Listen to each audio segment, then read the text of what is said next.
Okay, nako itudlo ninyo ba? Ang uban maglisod dun saon pag tigo mo kwarta. Pero sa iyo na bisag di ka mo dool bangko. Kaya ang bangko hasol man kuan pa man ka. Linya pa ka dito.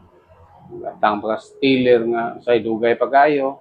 Nya ini pag withdraw nimo lisod kayo. Eh bagong paagi yun sa saon yung paghuhog sa bangko nga walay kuan, walay kote dalay. Kini ipon challenge ni. Pananglitan bitaw no. Kani ato ning example ha. Ang atong income sa isa kadlaw 500 mo ni siya. Anong uban mo ingon man grabe gyud kalisod li? Ana? Kining 500 nga imong kita.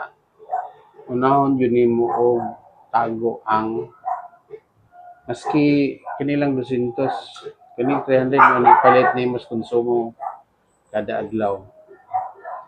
Di nimo mamalayan nga abtan og mga pila ka bulan, tuig ba, or pwede po nimo ablihan nimo kada semana, una nimong tigom para makaingon kasi mong kaugalingon nga mas may gid magtigom no kay naay mabilin ha.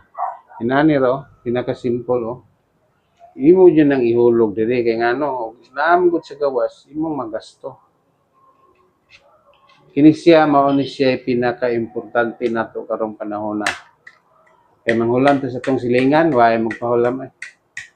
Mahimo patangil at yung ano. Ang kanang tao ron magpahulam, mailag na ay sa napulo na magpahulam isa, kumikan kay puros galisod. Pero mao ni inyong buhaton.